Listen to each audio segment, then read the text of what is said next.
الحمدللہ رب العالمین والصلاة والسلام علی سید المرسلین اما بعد فاعوذ باللہ من الشیطان الرجیم بسم اللہ الرحمن الرحیم الصلاة والسلام علیک یا رسول اللہ وعلی آلک واصحابک یا حبیب اللہ الصلاة والسلام علیک یا نبی اللہ وعلی آلک واصحابک یا نور اللہ۔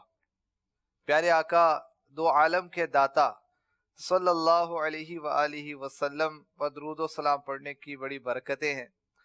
احادیث مبارکہ میں مختلف فضائل بیان کیے گئے اور ایک بہت پیاری فضیلت ایک حدیث پاک میں بیان ہوئی کہ جو کثرت سے درود پڑھا کرے گا بروز قیامت اسے پیارے آقا علیہ الصلوۃ والسلام کا قرب نصیب ہوگا۔ سبحان اللہ، صلو علی الحبیب صلی اللہ تعالی علی محمد۔ مدنی چینل کے ناظرین، سلسلہ ہے سلطنت مصطفیٰ۔ مرحبا مرحبا۔ پیارے آقا علیہ الصلوۃ والسلام کی حکومت فرش پر بھی ہے، عرش پر بھی ہے۔ کسی نے کیا خوب کہا، اللہ اللہ شہ کونین جلالت تیری، فرش کیا عرش پہ جاری ہے حکومت تیری۔ سبحان اللہ۔ پیارے آقا علیہ الصلوۃ والسلام کی شان و عظمت کے مختلف پہلو کتابوں میں لکھے گئے اور بالخصوص اختیارات مصطفیٰ کے متعلق بھی لکھا گیا۔ سب سے پہلے تو میں عرض کروں گا کہ قرآن پاک میں کئی آیات کریمہ میں اختیارات مصطفیٰ کو، سلطنت مصطفیٰ کو بیان کیا گیا۔ احادیث مبارکہ میں میرے آقا علیہ الصلوۃ والسلام نے خود اس چیز کو بیان فرمایا کہ مجھے کیا کیا اختیارات اور شان و عظمت عطا کی گئی ہے۔ پھر علماء کرام نے اپنی کتب میں باقاعدہ چیپٹرز اس پر تحریر فرمائے۔ علامہ سیوطی رحمۃ اللہ تعالی علیہ نے خصائص الکبریٰ شریف میں ایک باب اس حوالے سے باندھا۔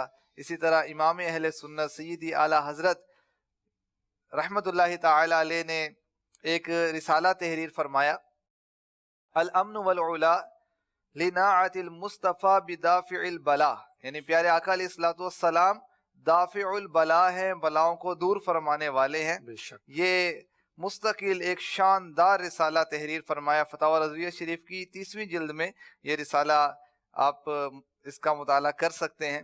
اس رسالے میں اس موضوع پر اعلیٰ حضرت نے 50 آیتیں تحریر فرمائی اور 300 احادیث مبارکہ بیان فرمائی۔ کس موضوع پر؟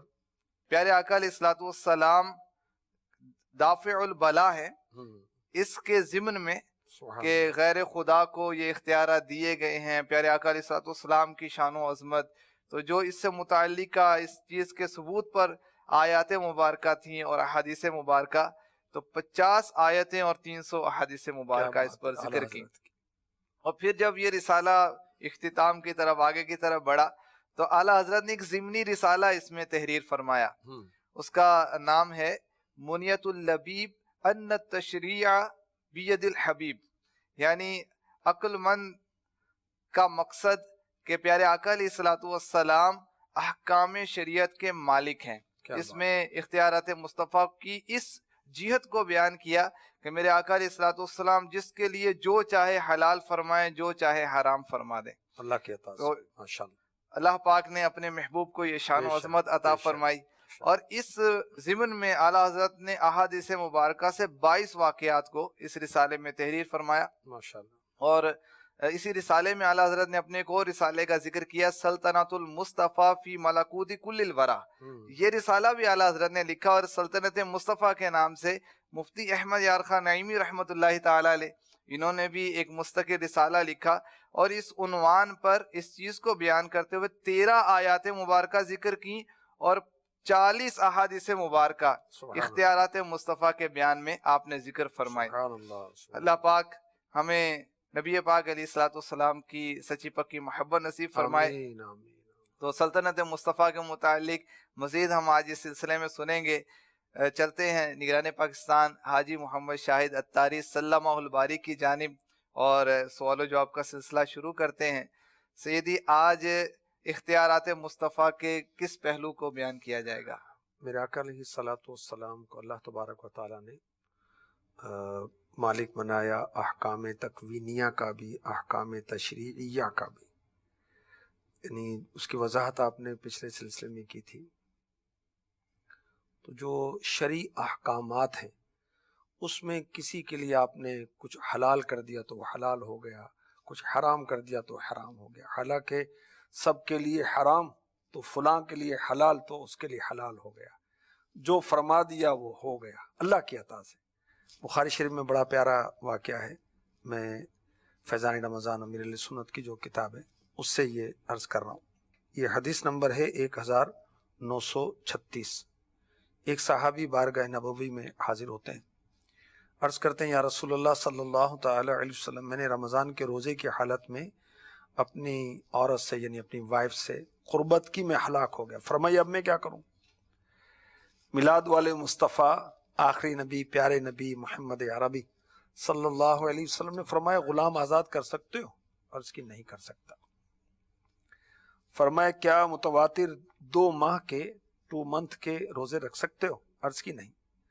فرمایا 60 مسکینوں کو کھانا کھلا سکتے ہو؟ عرض کی یہ بھی نہیں کر سکتا۔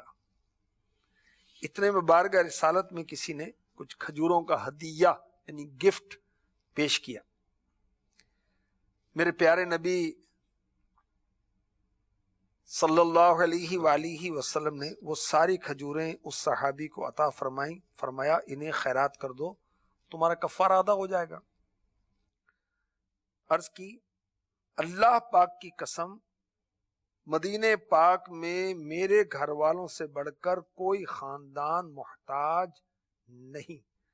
سرکار نامدار صلی اللہ علیہ وسلم سن کر ہنسے۔ آپ کا ہنسنا یہ تھا، وہ جو ہم قہقہ لگاتے وہ نہیں تھا، یعنی اتنی آواز کا پیدا ہونا کہ آپ خود ہی سنیں۔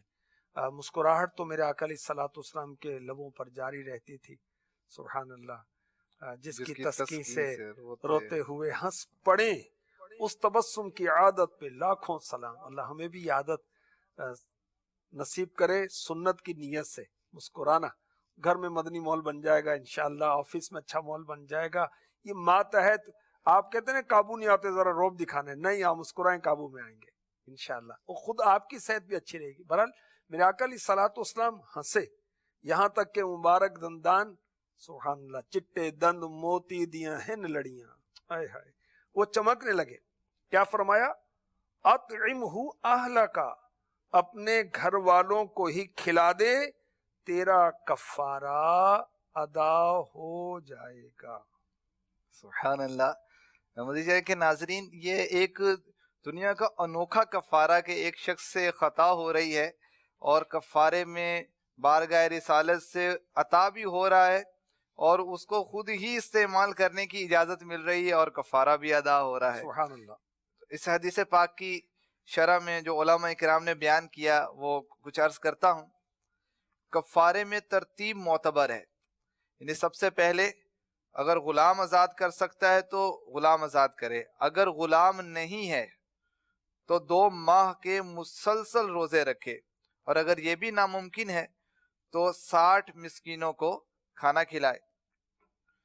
اپنا یہ کفارہ میرے آقا علیہ الصلوۃ والسلام نے ان کو خود ہی وہ چیز استعمال کرنے کی اجازت دی۔ اس کی شرح میں لکھا گیا کہ اپنا یہ کفارہ تو خود بھی کھا لے اور اپنے گھر والوں کو بھی کھلا دے، تیرا کفارہ ادا ہو جائے گا۔ کیا بات! یہ ہے حضور انور صلی اللہ علیہ وسلم کا اختیار کہ اس کا کفارہ اس کے لیے انعام بنا دیا، ورنہ کوئی شخص اپنا کفارہ اپنی زکوٰۃ نہ تو خود کھا سکتا ہے نہ اس کے بیوی بچے، مگر یہاں اس کا اپنا ہی کفارہ ہے اور اپنے آپ ہی کھا رہا ہے۔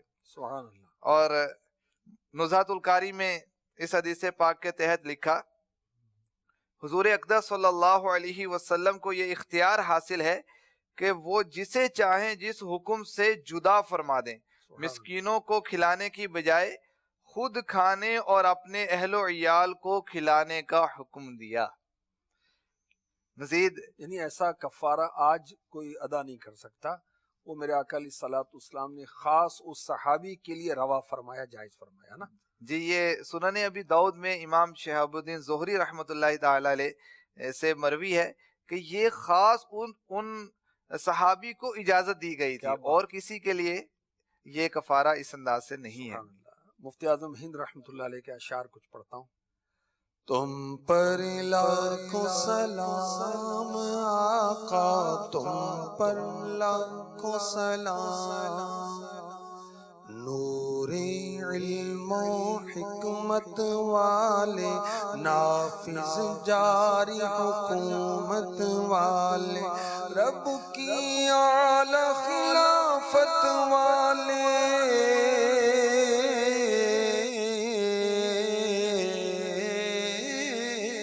رب کی اعلی خلافت والے، تم پر لاکھوں سلام، تم پر لاکھوں سلام آقا، تم پر لاکھوں سلام، آپ کا چاہا رب کا چاہا، رب کا چاہا آپ کا چاہا، آپ کا چاہا رب کا چاہا، رب کا چاہا آپ کا چاہا، رب سے ایسی چاہت والے، رب سے ایسی چاہت والے، تم پر لاکھوں سلام، تم پر لاکھوں سلام آقا، تم پر لاکھوں سلام۔ سبحان اللہ۔ پیارے آقا علیہ الصلوۃ والسلام جس حکم شرع سے، شریعت کے جس حکم سے جسے جدا فرمانا چاہیں فرما سکتے ہیں، اس کی مزید کوئی مثال؟ جی بڑی پیاری روایت صحیحین میں یعنی بخاری و مسلم شریف میں حضرت برا بن عازب رضی اللہ تعالیٰ عنہ سے روایت ہے کہ ان کے ماموں حضرت ابو بردہ بن نیاز رضی اللہ تعالیٰ عنہ نے نماز عید سے پہلے قربانی کر لی تھی۔ جب معلوم ہوا یہ کافی نہیں، عرض کی یا رسول اللہ وہ تو میں کر چکا، اب میرے پاس 6 مہینے کا بکری کا بچہ ہے مگر سال بھر والے سے اچھا ہے۔ فرمایا اس کی جگہ اسے کر دو، اور ہرگز اتنی عمر کی بکری تمہارے بعد کسی دوسری کی قربانی میں کافی نہ ہوگی۔ یعنی بکری کی عمر جو قربانی کے لائق ہو وہ 12 ماہ کی ہے، اور جو بھیڑ ہے دمبا ہے اگر اتنا فربا ہو کہ دیکھنے میں 12 ماہ کا لگے، اتنا تگڑا ہو، تو اس کی قربانی بھی جائز ہے، مگر بکری 6 ماہ کی ہو یہ جائز نہیں ہے۔ مگر میرے نبی صلی اللہ علیہ وسلم کو اللہ پاک نے اختیار دیا ہے کہ جس کو چاہے اجازت دے دے۔ اس حدیث پاک کے تحت ارشاد الساری میں اس چیز کو بیان کیا گیا کہ پیارے آقا علیہ الصلوۃ والسلام نے ایک خصوصیت یہ حضرت ابو بردہ کو بخشی جس میں دوسرے کا حصہ نہیں، اس لیے کہ نبی پاک علیہ الصلوۃ والسلام کو یہ اختیار تھا کہ جسے چاہیں جس حکم سے خاص فرما دیں۔ ماشاءاللہ۔ اسی طرح حضرت عقبہ بن عامر رضی اللہ تعالی عنہ کا واقعہ بھی اسی طرح کا ہے کہ 6 ماہ کی بکری انہوں نے ذبح کی، اور میرے آقا علیہ الصلوۃ والسلام نے فرمایا تم اسی کی قربانی کر دو۔ حضرت شیخ عبدالحق محدث دہلوی رحمۃ اللہ علیہ کا ارشاد بھی نا اس تعلق سے اشیاۃ اللمعات میں کہ احکام میرے آقا علیہ الصلوۃ والسلام کے سپرد تھے۔ اعلیٰ حضرت کا شعر یاد آ رہا ہے، میں تو مالک ہی کہوں گا، میں تو مالک ہی کہوں گا کہ ہو مالک کے حبیب،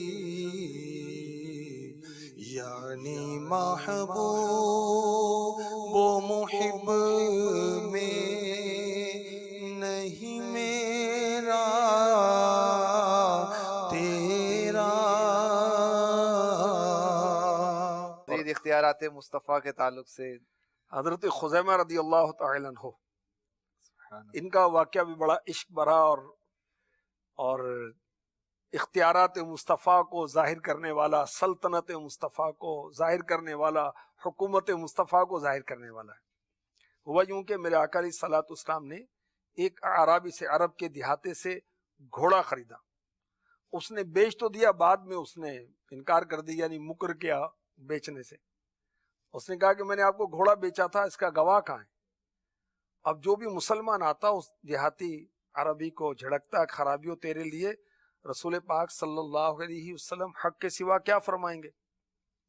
اتنے میں حضرت خزیمہ رضی اللہ تعالی عنہ آ گئے۔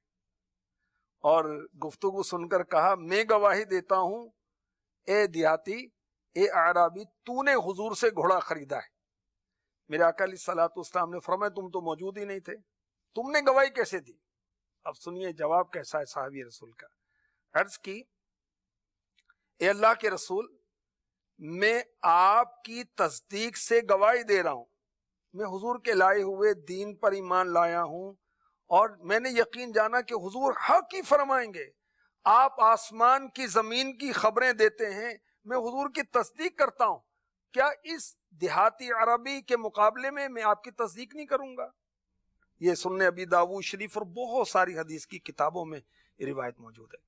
اب میرے آقا علیہ الصلوۃ والسلام نے کیا فرمایا؟ حضرت سیدنا خزیمہ رضی اللہ تعالی عنہ کو انعام یہ ملا کہ ان کی گواہی دو مردوں کی گواہی کے برابر کا فرما دیا، یعنی اختیارات مصطفیٰ، سلطنت مصطفیٰ۔ وہ شرعی امور جہاں پر دو افراد کی گواہی کو لازم قرار دیا گیا ہے، قرآن پاک میں بھی اس کا ذکر ملتا ہے جی، سورہ طلاق میں جی دو گواہ جہاں جی بنانے ہیں، جی تو حضرت خزیمہ ایک ہی گواہی دے دیں تو وہ کفایت کر جائے گی۔ کیا شان ہے ہمارے آقا علیہ الصلوۃ بے شک والسلام، بے شک۔ اور ان کا عشق رسول کیسا اس میں ظاہر ہو رہا ہے حضرت خزیمہ رضی اللہ تعالی عنہ۔ اس طرح سونے کی انگوٹھی والا واقعہ بھی بڑا ایمان افروز ہے کہ حضرت محمد بن مالک رضی اللہ تعالی عنہ یہ کہتے ہیں کہ میں نے حضرت برا رضی اللہ تعالی عنہ کو سونے کی انگوٹھی، گولڈ کا رنگ جو ہے وہ پہنے دیکھا۔ لوگ ان سے کہتے ہیں کہ آپ نے سونے کی انگوٹھی پہنتے ہیں، آپ سونے کی انگوٹھی کیوں پہنے ہوئے ہیں؟ آخری نبی صلی اللہ علیہ وسلم نے اس سے منع فرمایا۔ حضرت برا رضی اللہ تعالی عنہ نے فرمایا بات یہ ہے کہ ہم اللہ کے حبیب علیہ الصلوۃ والسلام کی بارگاہ میں حاضر تھے، اور حضور کے سامنے مال غنیمت، غلام اور بہت سارا سامان تھا، حضور تقسیم فرما رہے تھے، سب چیزیں بٹ گئیں، یہ انگوٹھی باقی رہ گئی۔ تو میرے آقا علیہ الصلوۃ والسلام نے نظر مبارک اٹھا کر صحابہ کو دیکھا، پھر نظر مبارک نیچی کی، پھر نظر اٹھائی، پھر نظر مبارک نیچی فرمائی، پھر نظر اٹھائی اور فرمایا اے برا۔ میں حاضر ہوا، سامنے بیٹھ گیا، آقا علیہ الصلوۃ والسلام نے انگوٹھی لے کر میری کلائی تھام لی، کیا بات ہے، اور فرمایا پہن لے جو تجھے اللہ رسول پہناتے ہیں۔ سونے کی انگوٹھی آقا علیہ الصلوۃ والسلام خود پہناتے ہیں۔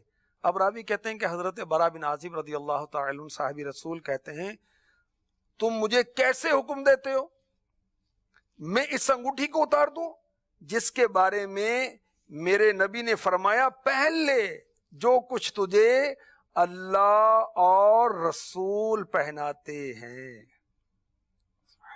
سونے کی انگوٹھی، اب دیکھیں کہ مردوں کے لیے سونے کے زیورات کی ممانعت ہیں، سونے کے لاکٹ بعض پہنتے ہیں دین سے دوری کی بنا پر، علم دین سے ناواقفیت کی بنا پر سونے کی انگوٹھی ایک دو کئی پہنتے ہیں، تو اس کی ممانعت ہے، مگر میرے آقا علیہ الصلوۃ والسلام جس کو چاہیں اس کی اجازت عطا فرماتے۔ سبحان اللہ، کیا شان ہے ہمارے پیارے نبی صلی اللہ تعالی علیہ وسلم کی۔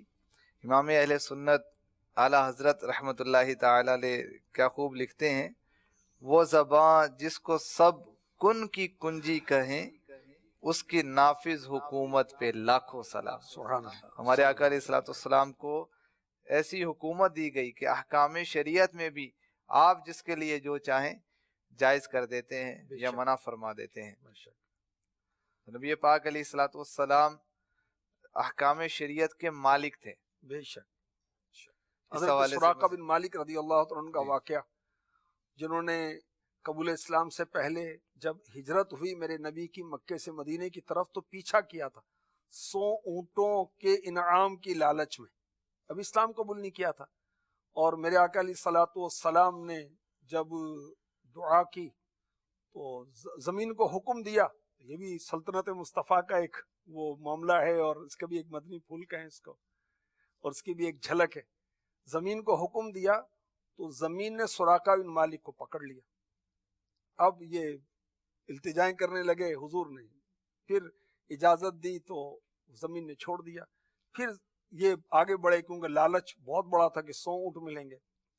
اس بار ہوا 2-3 مرتبہ، شاید یہ چند بار ہوا، اور اس کے بعد انہوں نے امان طلب کی، اور میرے نبی تو امان دینے والے ہیں، آپ نے امانت عطا فرمائی اور پھر غیبی خبر ارشاد فرمائی، اے سراقہ تیرے ہاتھ میں کسرا کے کنگن دیکھ رہا ہوں، سونے کے کنگن دیکھتا ہوں۔ آپ دیکھیں کہ بعد میں انہوں نے قبول اسلام کا شرف حاصل کیا۔ دور فاروقی میں میرے آقا علیہ الصلوۃ والسلام ابھی مدینے کی طرف ہیں، پھر مکے میں تشریف لائیں گے، 8 سال کے بعد فتح مکہ کا معاملہ ہوگا، اور پھر دنیا سے پردہ فرمایا، صدیق اکبر کا دور خلافت آیا، پھر فاروق اعظم کا دور خلافت آیا، اب ایران فتح ہوا۔ میرے نبی نے پہلے سے فرما دیا تھا۔ اب شاہ کسرا کے سونے کے کنگن، کمر بند اور تاج جو سونے کے تھے وہ لائے گئے۔ فاروق اعظم رضی اللہ تعالی عنہ نے انہیں سراقہ بن مالک کو بلا کر پہنایا اور یہ کہا دونوں ہاتھ اٹھا کر، اللہ بہت بڑا ہے، سب خوبیاں اللہ کو جس نے یہ کنگن کسرا سے چھینے اور سراقہ کو پہنائے۔ سبحان اللہ۔ آقا علیہ الصلوۃ والسلام نے اجازت دے دی، سونے کے کنگن ان کے لیے اجازت فرما دی۔ اور اس میں علم غیب مصطفیٰ بے کا شک، بھی بے بیان شک۔ ہے۔ اور یاد رہے حضرت سراقہ بن مالک رضی اللہ تعالیٰ عنہ نے جب یہ کنگن پہنے تو پیارے آقا علیہ الصلوۃ والسلام نے چونکہ یہ غیبی خبر دی ہوئی تھی تو انہوں نے پہنے، یہ معجزے کا تحقق ہوا۔ اس کے بعد آپ نے یہ کنگن استعمال نہیں کیے بلکہ اس کو مال غنیمت میں شامل کر دیا گیا۔ تو الحمدللہ ہم احکام شریعت میں اختیارات مصطفیٰ کے تعلق سے سن رہے ہیں۔ یاد رہے کہ پیارے آقا علیہ الصلوۃ والسلام نے یہ ارشاد فرمایا، حرام وہ شے ہے جسے اللہ اور اس کا رسول حرام قرار دے دیں، تو جو اللہ تعالی حرام فرمائے وہ شے بھی حرام ہو جاتی ہے، اور اللہ تعالیٰ نے اپنے محبوب کو یہ اختیار فرمایا کہ اگر وہ بھی کسی شے کو حرام قرار دے دیں تو وہ بھی حرام ہو جاتی ہے۔ مدینہ منورہ کو میرے آقا علیہ الصلوۃ والسلام نے حرمت والا بنایا، حرم قرار دیا۔ حرم قرار دیا۔ تو اعلیٰ حضرت نے اس سے متعلق 24 احادیث مبارکہ ذکر کی ہیں کہ مدینے کو میں حرم بناتا ہوں، اور اس طرح کے جو الفاظ ہیں، اور فرمایا کہ جو حرمین کا ذکر ہے وہ روایتیں الگ ہیں۔ تو الحمدللہ یہ چیز جو ہے کئی روایات میں بیان کی گئی۔ وہ جمیل الرحمن رضوی کتنی پیاری بات فرماتے ہیں، ایسی نافذ تمہاری حکومت ہوئی، تم نے جس وقت جو کچھ کہا ہو گیا، کن کی کنجی نہ کیوں کر ہو تیری زباں، حکم رحماں تیرا کہا ہو گیا۔ کیا شان ہے ہمارے آقا علیہ الصلوۃ والسلام کی۔ سبحان اللہ۔ تو اللہ تعالیٰ کی بارگاہ میں دعا ہے کہ ہمیں پیارے آقا علیہ الصلوۃ والسلام کی شان و عظمت کے بارے میں معلومات حاصل کرنے کی توفیق بھی عطا فرمائے، اور عشق رسول میں بھی اضافہ فرمائے۔ آمین۔ اور اگر آپ اعلیٰ حضرت رحمت اللہ تعالیٰ علیہ کی جو فتاوی رضویہ شریف کی 30ویں جلد کو پڑھ لیں گے تو انشاءاللہ عز و جل عشق رسول کا جو دریا ہے وہ موجیں مارنے لگے گا۔ تو اس کا آپ مطالعہ کریں، انشاءاللہ اس کا بہت فائدہ ہوگا۔ اللہ پاک عمل کی توفیق عطا فرمائے، آمین بجاہ النبی الامین صلی اللہ تعالی علیہ وسلم۔